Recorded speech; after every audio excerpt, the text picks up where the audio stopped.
नमस्कार दोस्तों, हमारे इस YouTube चैनल टीटीसी लर्निंग में आप सभी का स्वागत है। आज का हमारा टॉपिक है stage of group development and advantage of working in group and disadvantage of working in group. चलिए शुरू करते हैं। Stages of group development. Groups do not form easily, they undergo a standardized sequence in the process of their evolution. कोई भी group आसानी से नहीं बनता, बल्कि किसी भी ग्रुप को बनाने से पहले एक प्रक्रिया पूरी की जाती है कि जो किसी भी ग्रुप के विकास में बहुत महत्वपूर्ण होती है। This sequence is called 5 stage models of group development. यह जो सीक्वेंस है यह 5 स्टेज मॉडल्स के नाम से जानी जाती है जो ग्रुप डेवलपमेंट में होती है।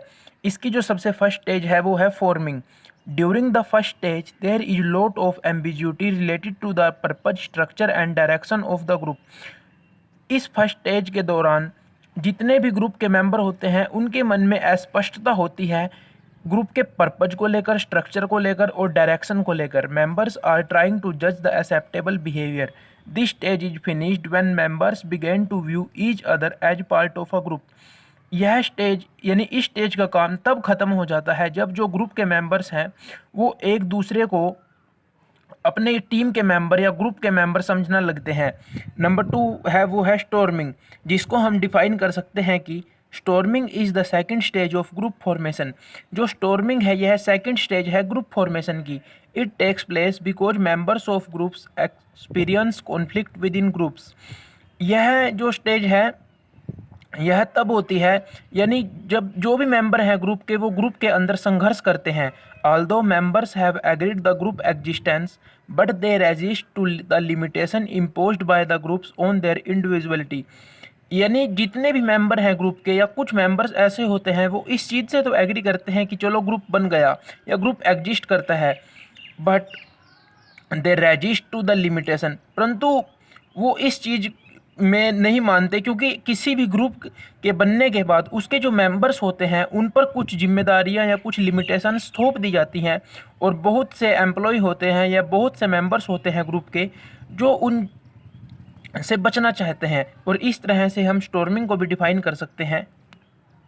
और जो नंबर 3 स्टेज है ग्रुप फॉर्मेशन की वो है norming. During this stage there is formation of close relationships and group सोच कोहेशन। जो यह स्टेज होती है यानी जो नॉर्मिंग होती है इसके अंतर्गत जो ग्रुप के मेंबर्स होते हैं उनमें क्लोज रिलेशनशिप स्थापित हो जाती है। Now there is a strong sense of group identity and friendship. At this stage the team succeeds in having a purpose and in coming to a reciprocal plan for the team. Some members may have to sacrifice their individual ideas and agree with others so that the team functions effectively. इस stage के दौरान बहुत से ऐसे members होते हैं जो अपने आइडियाज़, जो उनके इंडिविजुअल आइडियाज़ होते हैं उनको वो सेक्रीफाइस कर देते हैं और दूसरों के आइडियाज़ से ही को ही अपना समर्थन दे देते हैं ताकि जो ग्रुप है वो इफ़ेक्टिवली काम कर सके। परफॉर्मिंग, जो नंबर 4 स्टेज है ग्रुप डेवलपमेंट की वो है performing. The structure eight this stage is well designed and accepted. इस स्टेज पर जो स्ट्रक्चर होता है वह वेल डिजाइन होता है और एक्सेप्टेड होता है। Energy of group has moved from getting to know and understand each other in order to execute the given task. For permanent work groups execution is the final stage in their development. जो permanent work groups हैं उनमें जो execution होती है वो final stage होती है development की। On the other hand for temporary committees, teams, task forces and similar groups they have a limited task to perform, there is an adjourning stage. बल्कि जो टेम्परेरी ग्रुप्स होते हैं जिनमें कमेटीज आ जाती हैं, टीम्स आ जाती हैं, उनके लिए एक और स्टेज एडजर्निंग स्टेज होती है। Adjourning, during this stage the group gets ready for its disintegration. इस स्टेज के दौरान जो ग्रुप होता है वह तैयार होता है अपने विघटन के लिए।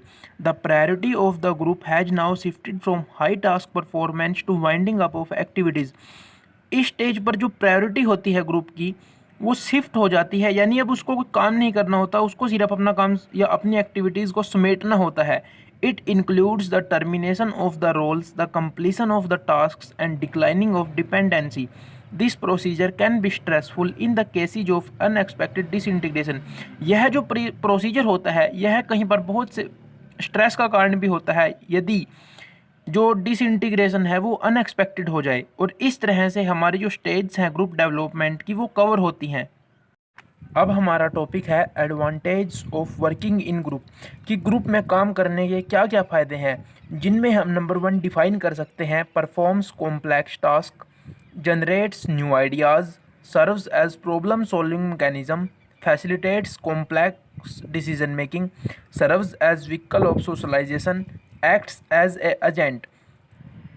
जिसमें हम नंबर 1 को डिफाइन कर सकते हैं कि ग्रुप कॉम्प्लेक्स टास्क को परफॉर्म करता है, और अगर हम ग्रुप में काम करेंगे तो उसमें बहुत से मेंबर्स काम करेंगे, जिससे यह प्रोबेबिलिटी ज़्यादा होती है कि नए नए आइडिया जनरेट हों। Number 3 serves as problem solving mechanism. अब बहुत से ग्रुप्स इसलिए बनाए जाते हैं किसी न किसी प्रॉब्लम को सॉल्व करने के लिए। अब ग्रुप प्रॉब्लम सॉल्विंग मैकेनिज्म का भी काम करता है। जो ग्रुप होता है, अब जैसे कोई भी कॉम्प्लेक्स डिसीजन है वो कोई इंडिविजुअल या अकेला अगर लेगा तो बहुत सी दिक्कत होगी, लेकिन अगर एक ग्रुप काम करेगा तो उसमें बहुत मदद होगी। और इस तरह से हम इन सभी पॉइंट्स को थोड़ा थोड़ा डिफाइन कर सकते हैं।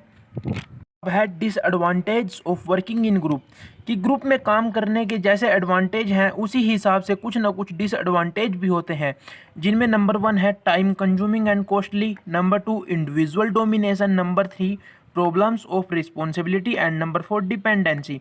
और इस तरह से हम इन सभी पॉइंट्स को आगे थोड़ा थोड़ा डिफाइन कर कर in disadvantage of working in group को भी डिफाइन कर सकते हैं। वीडियो को पूरा देखने के लिए आप सभी का धन्यवाद। अगर आपको वीडियो अच्छी लगी हो तो प्लीज वीडियो को लाइक कीजिए, शेयर कीजिए और चैनल को सब्सक्राइब कर दीजिए। Thank you.